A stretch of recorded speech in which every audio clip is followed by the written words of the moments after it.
Next question आपके सामने है दोस्तों, 91 वाला क्वेश्चन हम लोग देख रहे हैं। देखो क्या लिखा है, how long you are in this profession. देखो इसमें अब हमको देखना है कि एरर कहां पर है। देखो how long you are in this profession, दोस्तों यहां पर देखो क्या लिखा है, क्वेश्चन मार्क है। ठीक है, मतलब ये हमारा कौन से तरह का सेंटेंस है, इंटेरोगेटिव। ठीक है ना, ये दोस्तों हमारा इंटरोगेटिव सेंटेंस है। इंटरोगेटिव सेंटेंस का दोस्तों जब हमारे सेंटेंस में शुरुआत होती है WH वर्ड्स से, ठीक है, किससे शुरुआत होती है, WH वर्ड्स होती है, उस केस में आपको एक स्ट्रक्चर याद रखना है क्या, कि सबसे पहले दोस्तों WH वर्ड के बाद सबसे पहले आता है ऑक्सिलरी वर्ब, ठीक है, उसके बाद जो है सब्जेक्ट, और उसके बाद अदर वर्ड्स आते हैं। अब अगर आप यहाँ पर इस पर्टिकुलर क्वेश्चन की बात करें तो देखो शुरुआत हो रही है WH, या तो WH वर्ड है, या जो भी क्वेश्चन इंट्रोगेटिव वर्ड्स होते हैं जैसे हाउ, हु, व्हाट, व्हेन, ये जितने भी वर्ड्स हैं, जैसे हाउ हो गया, हु हो गया, ठीक है, या व्हाट, या व्हेन, ठीक है, what, when, where, where, whose, whose, ways, ये जितने भी वर्ड्स मैं लिख रहा हूं दोस्तों, ये सारे के सारे जो है इंट्रोगेटिव वर्ड्स क्वेश्चन पूछने के लिए ये कहलाते हैं। ठीक है, विच हो गया, और आप लोग बताओ क्या है, व्हेन हो गया, विच हो गया, हुज हो गया, हुम, ये सारे वर्ड्स हमारे इंट्रोगेटिव वर्ड्स कहलाते हैं। तो यहां पर हाउ बोलो या फिर हाउ लॉन्ग, वो भी इसके अंदर इंक्लूडेड है। ठीक है, how long, how many, how long, how many,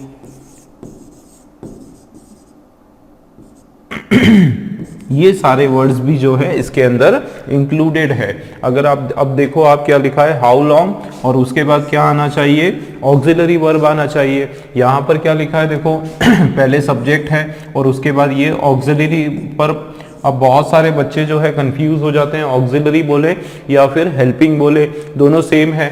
ठीक है ना, दोनों ही सेम है, दोनों में कोई डिफरेंस नहीं है। इसको हम या तो ऑक्सिलरी, ठीक है ना, ऑक्सिलरी वर्ब यहां पर हम बोल सकते हैं, या फिर इसको हम लोग हेल्पिंग वर्ब बोल सकते हैं। दोनों ही, both are one and the same thing. ठीक है, आप सीधी भाषा में यही समझें कि दोनों में कोई फर्क नहीं, एक ही है।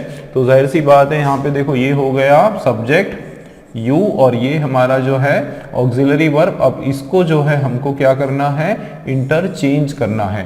ठीक है ना, क्या करना है, इंटरचेंज। सही तरीका क्या होता है दोस्तों, ये सही तरीका हमारा लिखने का होगा,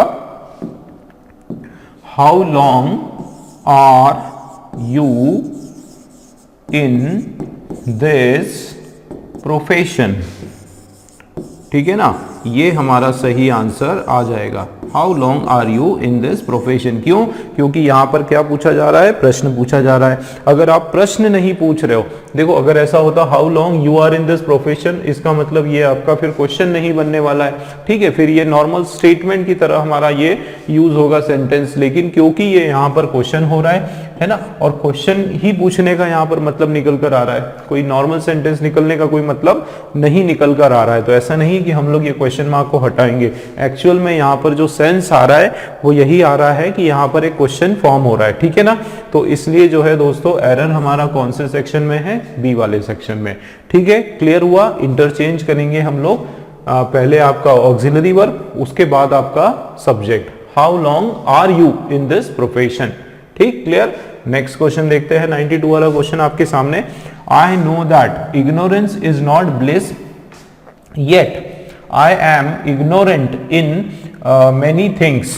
ठीक है, अब क्या बोला जा रहा है देखो, I know that ignorance, ignorance का मतलब क्या होता है, इग्नोरेंस का मतलब होता है lack of knowledge, lack of knowledge, ज्ञान की कमी होना। ठीक है ना, ज्ञान की कमी होना, या फिर जैसे हिंदी में अगर हम बोलें तो ये होता है अज्ञान। इग्नोरेंस का मतलब होता है अज्ञान या अज्ञानता। ठीक है, अज्ञानता, ये क्योंकि हमारा नाउन है, ठीक है। तो अज्ञानता, ज्ञान की कमी होना, तो इसमें क्या बोला जा रहा है, आप मीनिंग वाइज देखो, आई नो दैट, मुझे पता है कि। अब चलो स्टेप बाय स्टेप हम लोग इसको करते हैं, ठीक है ना। सबसे पहले हम देखते हैं कि ए वाले पार्ट में कोई एरर है या फिर नहीं है।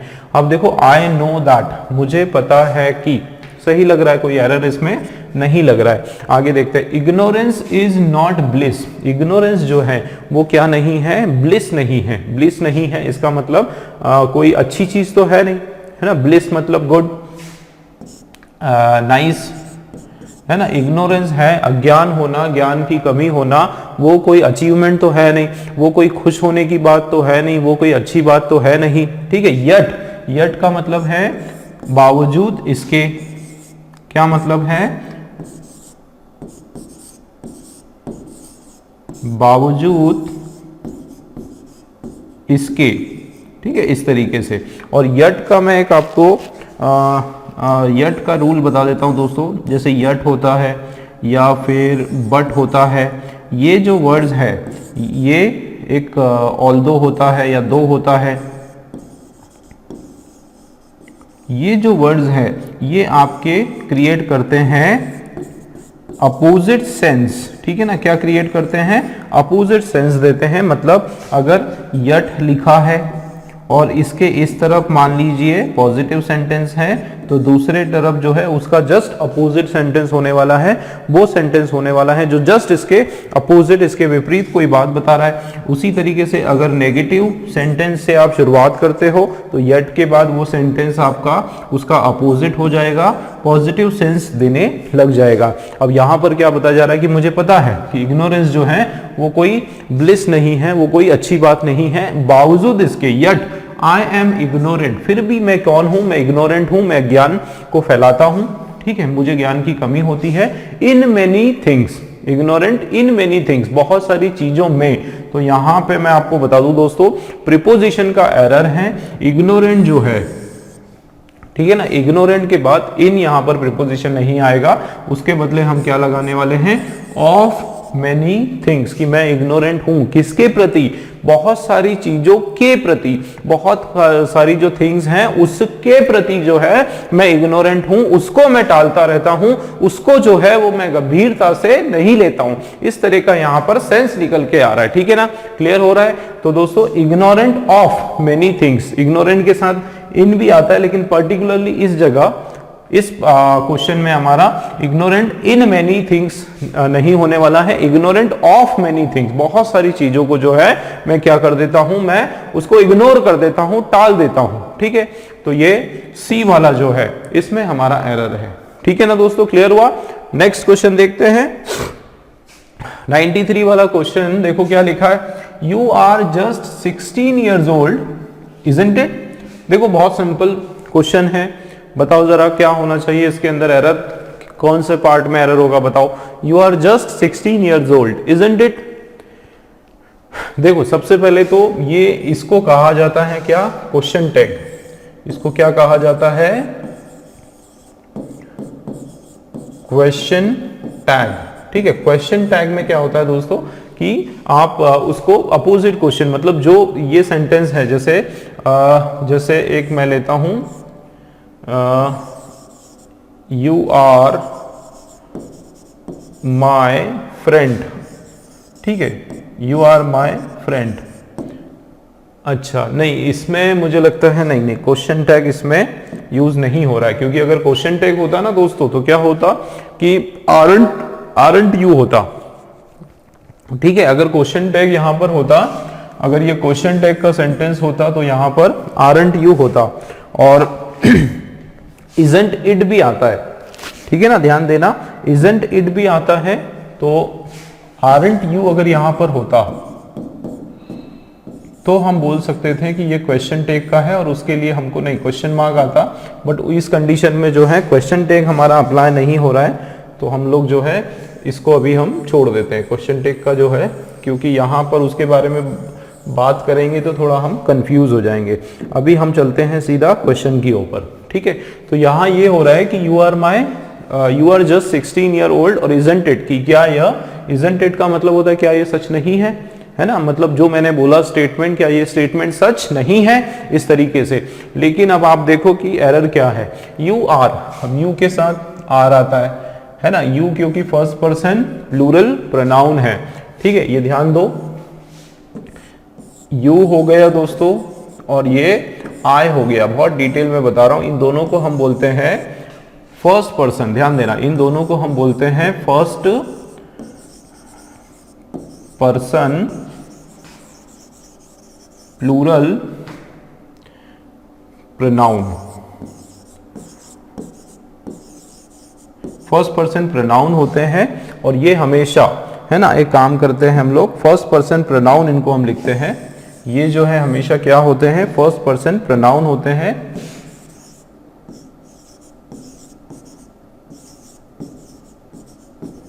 है ना, ये हमेशा इनके बारे में हमको याद रखना है कि ऑलवेज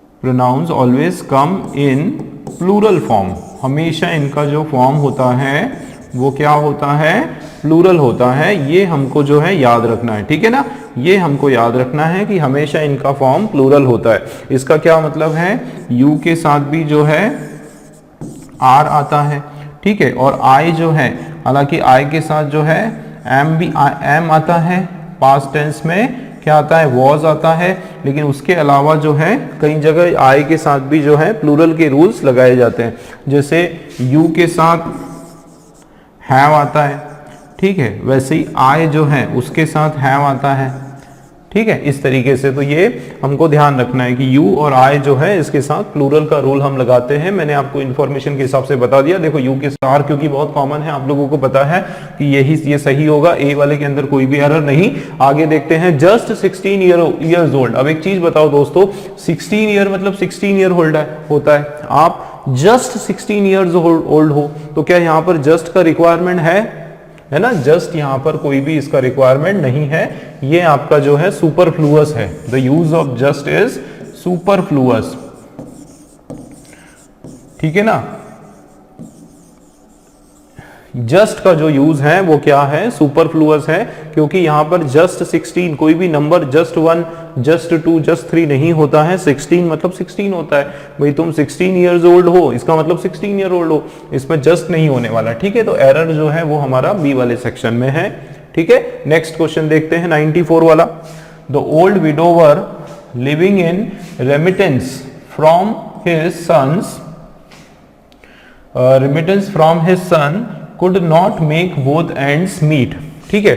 तो किसकी बात हो रही है यहाँ पर, ओल्ड वुमेन की बात हो रही है, जो बूढ़ी विडोवर है, विडोवर का मतलब विधवा है, ठीक है, जिनके हस्बैंड की डेथ हो चुकी है, उनकी बात हो रही है, और वो लिविंग इन, ध्यान देना, लिविंग इन रेमिटेंस। अब रेमिटेंस क्या होता है, रेमिटेंस का मतलब होता है अलाउंस, है ना, अलाउंस, या आप बोल सकते हो फाइनेंशियल हेल्प, फाइनेंशियल हेल्प, जो कुछ पैसे वगैरह उसमें जो है वित्तीय मदद जो है की जाती है। तो उनका जो खर्चा पानी है, उनको जो पैसे या उनका रोज का जो खर्चा है वो किसके द्वारा उठाया जाता है, कौन उसको खर्च उठाता है, फ्रॉम हिज सन, उनके लड़कों से जो पैसा मिलता है उसके ऊपर ये विडोवर जो है अपना गुजर बसर करती है, ठीक है, ये सेंस आ रहा है। Could not make both ends meet, कि ये जो रेमिटेंस इनके पास आता है, ये जो अलाउंस इनके पास आता है, उसके कारण ये क्या नहीं कर पाती हैं, अपने बोथ एंड्स मीट का मतलब होता है कि अपना जो है घर ठीक से चला नहीं पाती है, उनकी जो पूर्ति है वो इस पैसे के कारण जो उनके लड़के उनको भेजते हैं वो अपर्याप्त है, वो सफिशिएंट नहीं है, ठीक है ना, ये यहाँ पर मीनिंग आ रहा है। अब आप देखो, ओल्ड विडोवर लिविंग इन, अब इन मतलब अंदर, इनका क्या मतलब है, अंदर। अब रेमिटेंस के अंदर, इसका मतलब यहां पर इन प्रीपोजिशन जो है ये रॉन्ग है, क्या होने वाला है, लिविंग ऑन रेमिटेंस, उस अलाउंस जो है, वो जो खर्चा है या जो वो पैसा फाइनेंशियल हेल्प है उसके ऊपर वो डिपेंडेंट है, ठीक है। तो यहां पर जो है एक्सक्यूज मी, इसके अंदर एरर है दोस्तों, और यहां पर हमारा राइट जो प्रीपोजिशन है वो क्या आने वाला है, ऑन। ऑन प्रीपोजिशन जो है वो बिल्कुल सही हो जाएगा। ठीक है, old widower living on remittance from his son, कि वो उस उनके लड़के की का जो फाइनेंशियल सपोर्ट उनके लड़के के द्वारा जो दिया जाता है उसके ऊपर वो अपना गुजर बसर करती है, और वो भी जो है क्या नहीं है, सफिशिएंट नहीं है। ठीक है, क्लियर है। तो बी वाला जो है हमारा एरर। नेक्स्ट क्वेश्चन बढ़ते हैं अगले क्वेश्चन की ओर। 95 वाला क्वेश्चन आप देखें। एक minute. Debate about biotechnology and genetic engineering is underway around the world and India is fully इनग्रोस्ड with the discussion. ठीक है, तो इंडिया जो है वो क्या है, पूरी तरह से इनग्रोस्ड है विद द डिस्कशन के साथ। देखो क्या हो रहा है यहाँ पर, किसके बारे में डिस्कशन हो रहा है, डिबेट के बारे में। एक जो चर्चा है, वाद विवाद या एक तरह से डिस्कशन, यहाँ पर डिबेट जो है वो क्या हो गया, डिस्कशन। ठीक है, डिस्कशन हो रहा है या फिर एक बहस हो रही है किसके ऊपर, बायोटेक्नोलॉजी और जेनेटिक इंजीनियरिंग के ऊपर। इज अंडरवे का मतलब है कि ये डिस्कशन जो है ये कंटिन्यू है, ये डिस्कशन चल रही है। ठीक है, इज गोइंग ऑन आप बोल सकते हो कि अंडरवे का मतलब है ये प्रक्रिया में है, प्रोसेस में है, अराउंड द वर्ल्ड, पूरे विश्व में। ऐसा नहीं कि कहीं एक जगह, हर जगह जो है विश्व में सब दूर जो है इस चीज के ऊपर डिबेट, इस बायोटेक्नोलॉजी और जो जेनेटिक इंजीनियरिंग है इसके ऊपर बहस काफी पार्ट में है, इंडिया काफी वर्ल्ड के काफी हिस्सों में है। ठीक है, and India is fully engrossed. ठीक है, अब इनग्रोस्ड का हमको मीनिंग समझना पड़ेगा। देखो दोस्तों, इनग्रोस्ड का मतलब होता है इंडिया देखो पूरी तरीके से इनग्रोस्ड है। इनग्रोस्ड का मतलब है इसके अंदर पूरी तरीके से लिप्त है, पूरी तरीके से आप बोल सकते हो इन्वॉल्व है, शामिल है।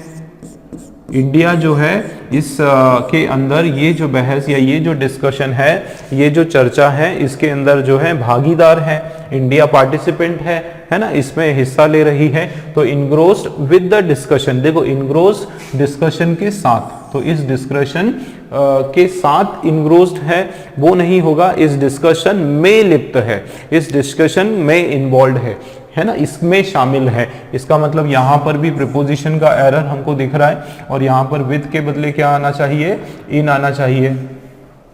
कौन सा प्रीपोजिशन आना चाहिए, इनग्रोस्ड इन द डिस्कशन। ठीक है दोस्तों, क्लियर हो रहा है। तो यहां पर 3 क्वेश्चन जो अभी तक हमने देखे, तीनों ही हमारे जो है प्रीपोजिशन के एरर है। तो इस तरह के एरर क्वेश्चंस जो है इसमें सीडीएस में बहुत आते हैं। ठीक है ना, देखो आप फिर से, उसके अलावा कुछ है क्या।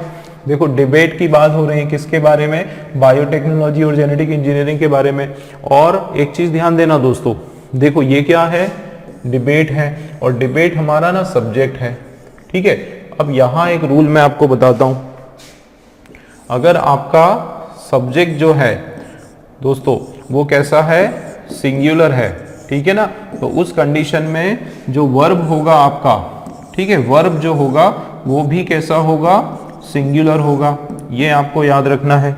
और इसी तरीके से अगर आपका सब्जेक्ट या हम सेंटेंस में हमारा जिसके बारे में हम बात कर रहे हैं वो जिसको सब्जेक्ट बोलते हैं, अगर वो प्लूरल है, उस कंडीशन में वर्ब भी आपका क्या आना चाहिए, प्लूरल आना चाहिए।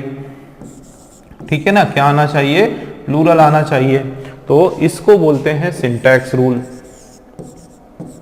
इसको क्या कहते हैं, सिंटैक्स का रूल, या फिर ये हम पढ़ते हैं सब्जेक्ट वर्ब एग्रीमेंट में। किस में पढ़ते हैं, सब्जेक्ट वर्ब एग्रीमेंट के अंदर। ये उसके अंतर्गत या उसका एक रूल है। ठीक है ना, क्लियर है, सब्जेक्ट वर्ब एग्रीमेंट का रूल है। यहां पर मैं क्यों बता रहा हूं, देखो सब्जेक्ट कौन सा है, डिबेट, बहस होना। तो डिबेट ये हमारा कैसा सब्जेक्ट है, सिंगुलर सब्जेक्ट है। और किसके बारे में, बायोटेक्नोलॉजी और जेनेटिक इंजीनियरिंग। और उसके बाद देखो इस, ये हमारा क्या है, वर्ब है, और ये वर्ब कैसा है, सिंगुलर वर्ब। इसका मतलब यहां पर कोई भी एरर नहीं है। ठीक है ना, यहां पर कोई एरर नहीं है। इज अंडरवे, अंडरवे है मतलब गोइंग ऑन। अंडरवे का मतलब मैंने आपको बताया। ठीक है ना, इसका क्या मतलब है, गोइंग ऑन, चल रहा है, प्रोसेस में है। एंड, और उसके साथ साथ इंडिया, देखो इंडिया वापस क्या है, सिंगुलर सब्जेक्ट, ये देखो क्या है, सिंगुलर वर्ब। तो India is fully इनग्रोस्ड in the discussion, तो यहां पर एक सिंगल एरर है, सी के अंदर प्रीपोजिशन का एरर है। ठीक है दोस्तों, अगला क्वेश्चन देखते हैं 96 वाला क्वेश्चन आप देखें, I like to listen the song of the nightingale in the evening. देखो पढ़ने में, फर्स्ट टाइम पढ़ने में लग रहा है कोई भी एरर नहीं है ना, छोटा सा सेंटेंस हमारा, बट एरर तो होगा कुछ ना कुछ। देखते हैं, देखो यहां पर क्या लिखा है, आई लाइक टू, है ना, मैं पसंद करता हूं, मुझे अच्छा लगता है क्या। तो एक चीज तो डन है कि टू के बाद क्या आना है, वर्ब का फर्स्ट फॉर्म। तो यहां पर लिखा है लिसन, जो कि वर्ब का फर्स्ट फॉर्म है। तो आई लाइक टू लिसन, ठीक है। अब क्या लिसन करें, the song of the Nightingale, ठीक है। लेकिन the song of the Nightingale कब, इन द इवनिंग, शाम में, ठीक है। कुछ भी एरर नहीं लग रहा है। लेकिन एक चीज मैं बताऊं दोस्तों कि यहां पर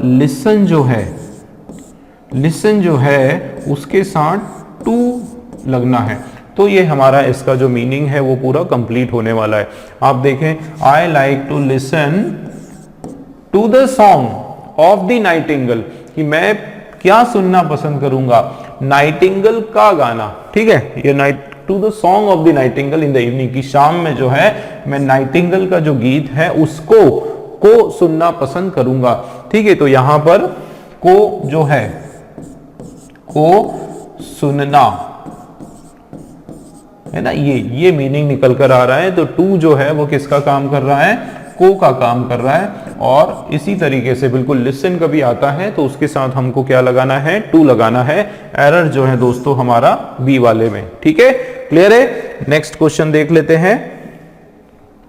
अगला क्वेश्चन हमारा 97 वाला, each student from amongst the 100 students in the class want to watch this movie, ठीक है। तो यहां पर देखो किसकी बात हो रही है, ईच स्टूडेंट की, हर एक स्टूडेंट की बात हो रही है, ठीक है। From amongst the 100, from among the 100, from among का मतलब होता है के बीच में, है ना। इसका क्या मतलब होता है, के बीच में,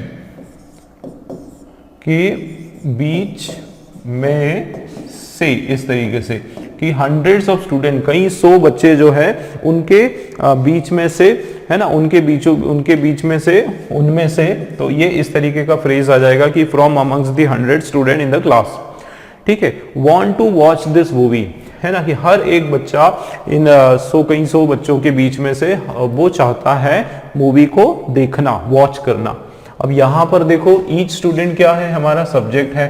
कैसा सब्जेक्ट है दोस्तों, सिंगुलर सब्जेक्ट है। याद रखो कि जब भी हम बोलते हैं, जैसे ईच हो गया, है ना, ईच या फिर एनी, ठीक है, ईच हो गया या फिर एनी हो गया या फिर आइदर हो गया, नाइदर वर्ड है आपके पास। और उसके बाद ध्यान देना, उसके बाद अगर आप क्या लगाते हो, नाउन अगर लगाते हो तो वो नाउन कैसा होना चाहिए, सिंगुलर होना चाहिए। और उसके बाद अगर वर्ब आएगा तो वर्ब भी कैसा होना चाहिए, सिंगुलर वर्ब ही लगना चाहिए, ठीक है। तो नाउन अगर सिंगुलर तो वर्ब भी सिंगुलर, ठीक है। और यही हमारा सब्जेक्ट वर्ब एग्रीमेंट का रूल है, अभी हमने डिस्कस किया था पिछले क्वेश्चन में, ठीक है। सब्जेक्ट वर्ब एग्रीमेंट, उसका हमारा ये रूल है, ठीक है ना, कि अगर हमारा नाउन सिंगुलर है, ठीक है, सिंगुलर नाउन है, उस कंडीशन में वर्ब भी क्या होने वाला है, सिंगुलर वर्ब होने वाला है। और अगर नाउन हमारा प्लूरल है, उस कंडीशन में वर्ब भी हमारा क्या होगा, प्लूरल वर्ब होने वाला है, ठीक है। तो यहां पर आप देखो ईच स्टूडेंट जो है ये हमारा सिंगुलर सब्जेक्ट है, तो इसके लिए उपयुक्त, इसके लिए आया हुआ वर्ब कौन सा है वो देखो ईच स्टूडेंट कहां से, 100 स्टूडेंट इन द क्लास में से, ये देखो want to watch this movie. तो यहां पर वांट जो है दोस्तों, कोई भी वर्ब जब एज इट इज हो, उसके अंदर कोई भी नया एडिशन नहीं हो, एज इट इज जब वो लिखा हो तो समझ जाओ कि वो वर्ब कैसा है, प्लूरल वर्ब है।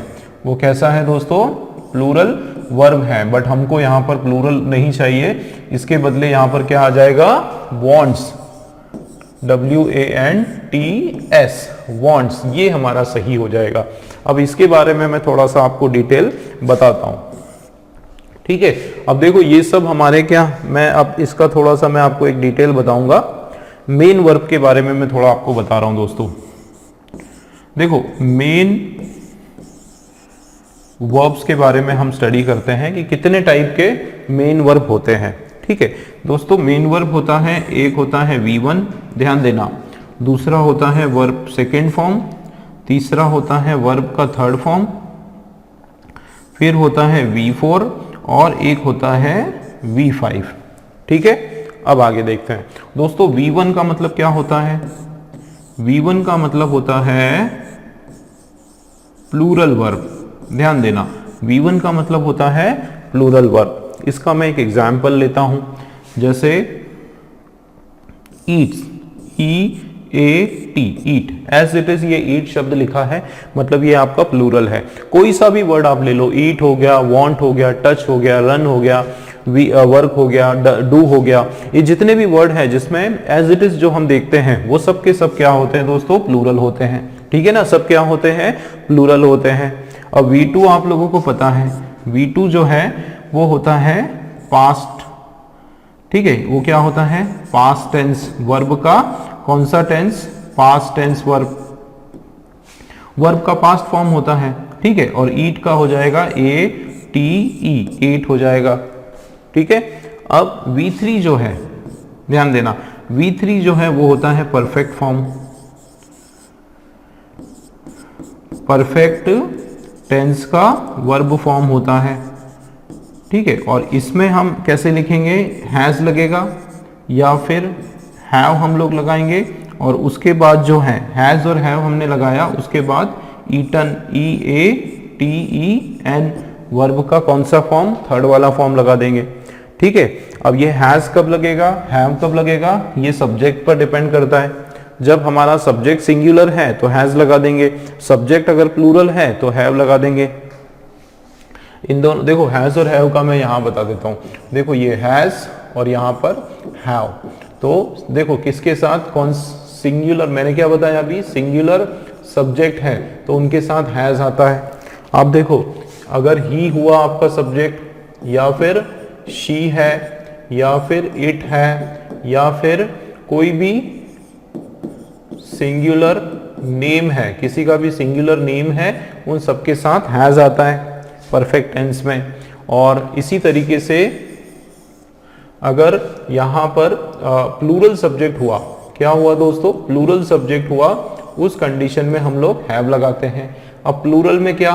प्लूरल में या तो, अच्छा मैंने बताया था आई को और यू को, ठीक है, प्लूरल की तरह देखो, उसके अलावा वी, ठीक है, दे, और बाकी जितने भी प्लूरल नेम्स जो है, प्लूरल नेम जो है, उन सब के साथ जो है क्या लगाते हैं? हैव लगाते हैं, ठीक है। क्लियर हुआ? आगे बढ़ते हैं। फिर मैंने बताया V4, तो दोस्तों V4 होता है कंटिन्यूअस फॉर्म, ठीक है ना। V4 क्या होता है? Continuous form. और इसको हम कैसे शो करते हैं एग्जाम्पल में? ईटिंग, EATING, जो वर्ब है आपका उसके साथ क्या करो? ING लगा दो। V1 जो है उसके साथ क्या लग जाएगा? ING लग जाएगा, ठीक। अब V5 क्या है? ये बड़ा इंपॉर्टेंट है दोस्तों। V5 होता है सिंगुलर वर्ब, याद रखना, ये क्या होता है? सिंगुलर वर्ब, सिंगुलर वर्ब होता है। और ये किस में, इसका फॉर्म क्या होता है? प्रेजेंट फॉर्म, ये प्रेजेंट टेंस में होता है, ठीक है ना। क्या होता है? Present form. और इसको हम कैसे लिखते हैं? ईट्स, EAT, उसके साथ S लगा देंगे, EATS। मतलब अगर इसको देखा जाए तो या तो हम वर्ब के साथ S लगा दो या फिर ES लगा दो, ठीक है। तो वहां पर क्या हो जाएगा? ये हमारा वर्ब का फिफ्थ फॉर्म, और इसको हम बोलते हैं सिंगुलर वर्ब। मतलब जब भी मैं आपको सिंगुलर वर्ब बोलता हूं, इसका मतलब मुझे उस वर्ब के साथ S या फिर ES चाहिए। मतलब यहां पर अगर आप देखो, ठीक है, यहां पर देखेंगे तो वांट नहीं आने वाला है, उसके बदले क्या हो जाएगा? वांट्स जो है S उसमें लग जाएगा। ऐसा क्यों? क्योंकि हमारा जो सब्जेक्ट है वो सिंगुलर है, ठीक है ना। ये चीजें भी आप याद रखो कि सिंगुलर सब्जेक्ट के साथ वर्ब का फर्स्ट फॉर्म आता है। क्या आता है? वर्ब का फर्स्ट फॉर्म आता है, एज इट इज वर्ड आ जाएगा। और प्लूरल सब्जेक्ट अगर हुआ, ठीक है, प्लूरल सब्जेक्ट अगर हुआ तो उसके साथ वर्ब का फिफ्थ फॉर्म आ जाएगा, ठीक है। तो ये V5 मैंने लिखा, आप लोग समझ जाएं कि हम किसकी बात कर रहे हैं, वर्ब के साथ s या फिर es लगाना है। अब कुछ लोग सोच रहे होंगे सर कहाँ s लगाएं, कहाँ es लगाएं। इसमें कोई ज़्यादा आप कंफ्यूज ना हो। जब भी लास्ट में आपका कोई वॉवेल साउंड नहीं आ रहा है, ठीक है, तो वहाँ पे आपको सीधा s लगाना है, और जहाँ पर वॉवेल साउंड आ रहा है वहाँ पे es लगाना है। जैसे गो, तो यहाँ पे वॉवेल साउंड आ रहा है तो उसमें es लगा दिया, है ना। जैसे ये वर्ड है want, want है तो यहाँ पर वॉवेल साउंड नहीं है तो यहाँ पर केवल s लगा दिया। तो ये इसके कुछ रूल्स भी होते हैं। जनरली लास्ट में x आ गया या s आ गया या डबल s आ गया, है ना, तो इस जगह पर भी हम लोग क्या लगाते हैं, es लगाते हैं, है ना। ये जनरल, ये इजी है बेसिकली, आप वर्ड से ही आप समझ जाएंगे कि कहाँ पर s लगता है, कहाँ पर es लगेगा, ठीक है। बट हम, और वैसे भी हम लोग जो है, हमको ये पता करना है कि कौन से वाले पार्ट में एरर है। तो आप बस इतना आपको पता चल जाएगा कि यहाँ पर करेक्शन है, तो वो पॉइंट आपको टिक करना है, ठीक है दोस्तों। क्लियर हुआ?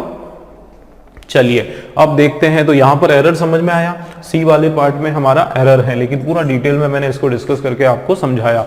देखो, each student from amongst the 100 student in the class wants to watch, to के बाद वर्ब का फर्स्ट फॉर्म, दिस मूवी, बाकी कोई एरर नहीं, ठीक है, बाकी पूरा करेक्ट। आगे बढ़ते हैं, नेक्स्ट क्वेश्चन आपके सामने 91 वाला, ठीक है, देखते हैं इसको।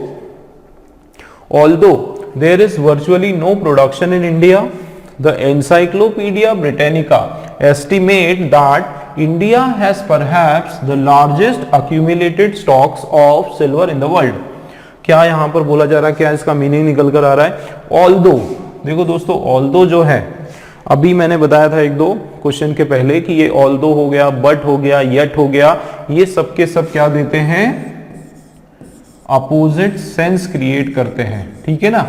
क्या करते हैं? अपोजिट सेंस क्रिएट करते हैं। इसका मतलब अगर एक सेंटेंस पॉजिटिव सेंस में है तो उसका अगला जस्ट जो सेंटेंस है वो उसके जस्ट अपोजिट बात बोलेगा, नेगेटिव सेंस में हो जाएगा, ठीक है। जैसे यहां पर क्या लिखा है कि although there is virtually no production in India, कि हालांकि देखा जाए तो भारत में कोई भी प्रोडक्शन नहीं हो रहा है ना, इंडिया में किसी भी प्रकार का प्रोडक्शन नहीं हो रहा है। किसका? तो यहां पर किसकी बात हो रही है? सिल्वर की। तो सिल्वर का कोई भी प्रोडक्शन नहीं हो रहा है ना। मतलब यहां पर एक तरह से नेगेटिव सेंस में बोला जा रहा है ना, नेगेटिव सेंस की यहां पर बात हो रही है कि हालांकि भारत में जो है सिल्वर का प्रोडक्शन नहीं हो रहा है। अब आगे बढ़ते हैं। द एनसाइक्लोपीडिया ब्रिटानिका, ये किसी का नाम है। अब जाहिर सी बात है किसी संस्था का नाम है दोस्तों, प्रॉपर नाउन है। ये क्या है? प्रॉपर नाउन है। और एक बात याद रखो, प्रॉपर नाउन हमेशा सिंगुलर होता है। प्रॉपर नाउन जो है किसी का नाम है ना, किसी व्यक्ति विशेष का नाम है, तो ये क्या होने वाला है? सिंगुलर होने वाला है। भाई व्यक्ति विशेष का नाम है, ठीक है, सिंगुलर होगा। तो देखो ये क्या करता है? एस्टिमेट करता है। अब ये एस्टिमेट क्या है? वर्ब का फर्स्ट फॉर्म। अभी मैंने आप लोगों को एक्सप्लेन किया कि अगर हमारा सब्जेक्ट क्या है? सिंगुलर है, तो वर्ब का अच्छा मैंने गलत बोल दिया सर, है ना, ये उल्टा मैंने बोल दिया। एक मिनट, इसको हम करेक्ट कर देते हैं, इसको हम थोड़ा सा करेक्ट कर देते हैं। सिंगुलर सब्जेक्ट है तो वर्ब का फिफ्थ फॉर्म होने वाला है, और प्लूरल सब्जेक्ट है तो वर्ब का फर्स्ट फॉर्म होने वाला है, ठीक है। कौन सा फॉर्म होने वाला है? वर्ब का फर्स्ट फॉर्म होने वाला है। और वर्ब का फिफ्थ फॉर्म, इसका क्या मतलब होता है? फिफ्थ फॉर्म का मतलब होता है वर्ब के साथ एस लगना है या फिर ईएस लगना है, ठीक है ना, एस या फिर ईएस लगने वाला है। और यहां पर मैंने पूरा डिटेल में आपको एक्सप्लेन किया, फिर से बता देता हूं। अगर वर्ब हमारा V1 लिखा है, मतलब वर्ब का फर्स्ट फॉर्म, और ये प्लूरल फॉर्म हो गया। एग्जाम्पल हमने लिया ईट, इसमें ना एस लगेगा ना ही ईएस लगेगा।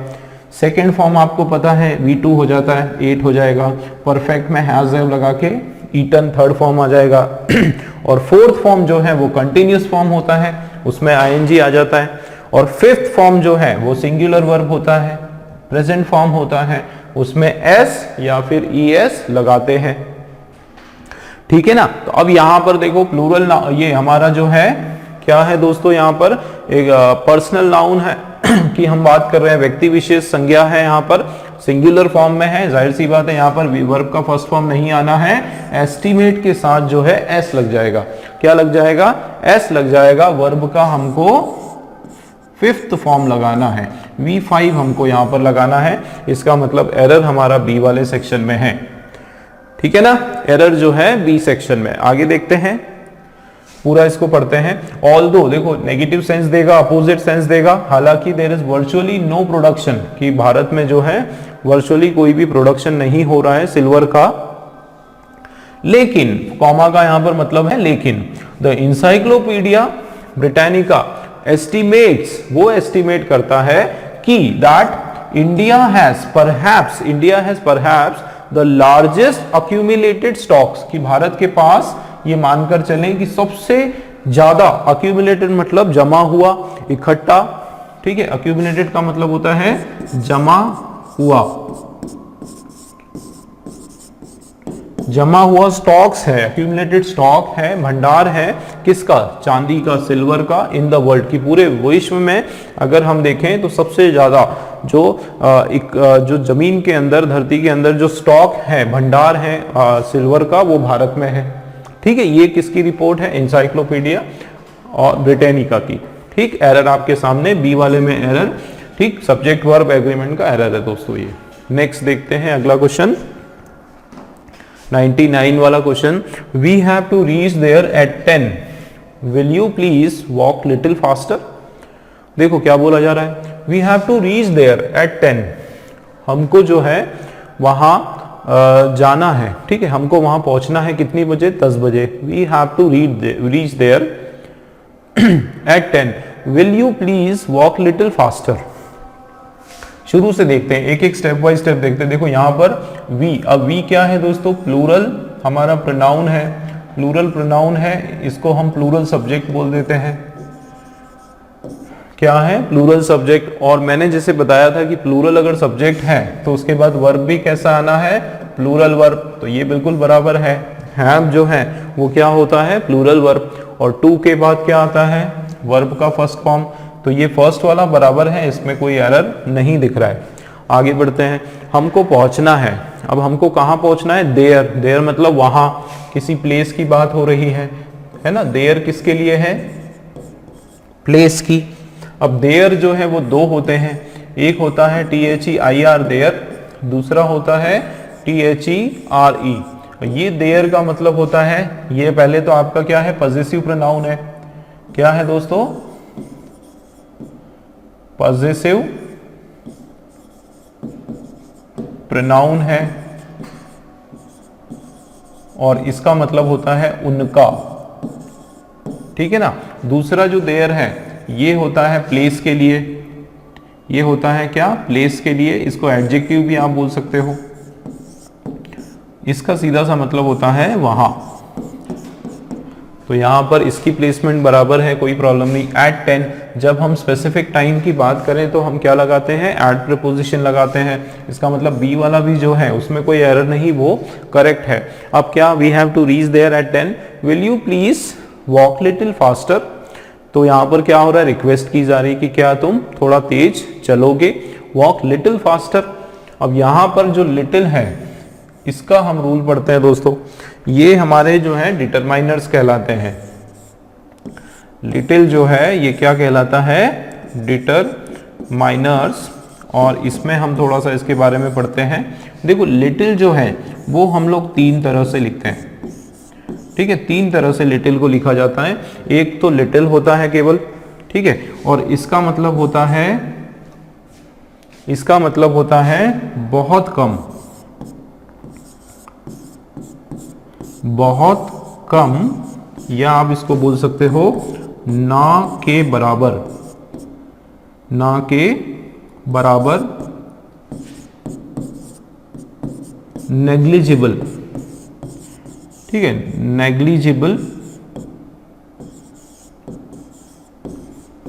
ठीक, मतलब ये अगर हम देखा जाए तो यहाँ पर क्या सेंस दे रहा है, नेगेटिव सेंस दे रहा है। ठीक है, नकारात्मक मना करने के लिए, बेसिकली हम लोग जब किसी को मना करना है ना, मना करना है, उस कंडीशन में हम लोग क्या यूज करते हैं, लिटिल यूज करते हैं। एक होता है अ लिटिल, अ लिटिल का मतलब होता है कुछ। ठीक है, मतलब ये एक तरह से एक पॉजिटिव किसी को इंडिकेशन देना है कि wait I have little water for you, कि रुको मेरे पास थोड़ा पानी है आपके लिए, है ना, एक पॉजिटिव सेंस में हेल्प करने के अंदर के हिसाब से अगर किसी को बोलना है इस तरीके से, तो ये आपका जो है एक पॉजिटिव सेंस दे रहा है। एग्जाम्पल अगर हम देखें, इसका एग्जाम्पल लेते हैं फर्स्ट वाले का। देखो इसका example, there is little water, there is little water left in my bottle. ठीक है, इसका मीनिंग क्या निकल के आ रहा है कि मेरी जो बॉटल में बहुत ही कम पानी बचा है, मतलब मेरी बॉटल में पानी नहीं बचा है ना, कुल मिला के ये कहना होता है। और दूसरा एक sentence, there is a little water for you, there is a little water for you to drink, for you, ठीक है, to drink।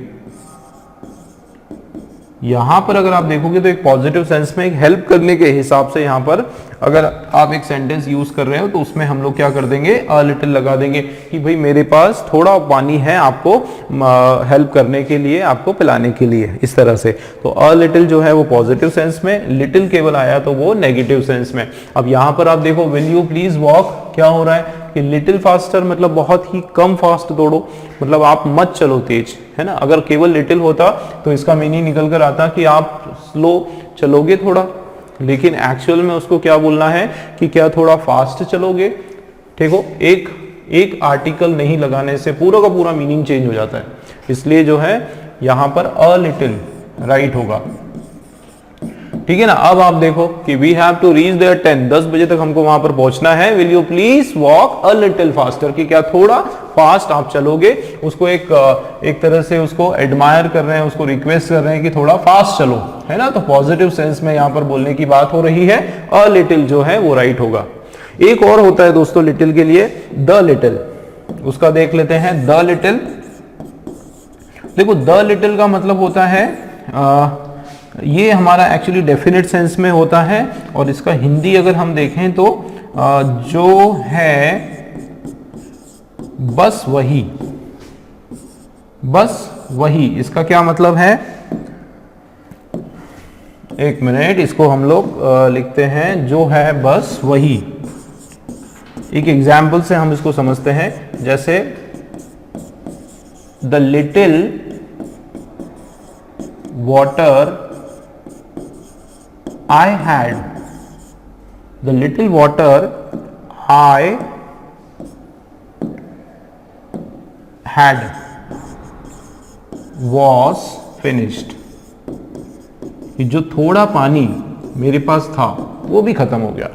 ठीक है, तो इस तरीके से बोलना है कि द लिटिल वाटर मतलब जो बस था वही, है ना। तो जब डेफिनेट सेंस में आप बात कर रहे हो, है ना, स्पेसिफिक किसी पर्टिकुलर उसकी बात कर रहे हो, है ना, तो उस सेंस में द लगाएंगे। डेफिनेट सेंस में बात करेंगे तो क्या करेंगे, द लगाएंगे। The little water I had was finish, जो थोड़ा पानी मेरे पास था वो भी क्या हो गया, फिनिश हो गया। ठीक है, तो ये तीन तरीके से हम लोग लिखते हैं। एक केवल लिटिल होता है जो नेगेटिव आएगा, एक अ लिटिल होता है जो पॉजिटिव सेंस देगा, और द लिटिल होता है वो डेफिनेट सेंस देगा।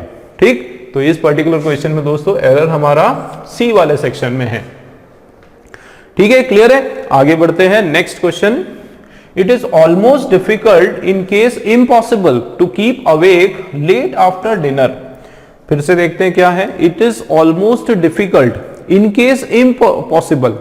देखो इट इज ऑलमोस्ट डिफिकल्ट कि ये लगभग कठिन है, मतलब पूरी आप मान के चलो कि ये बहुत ही कठिन है।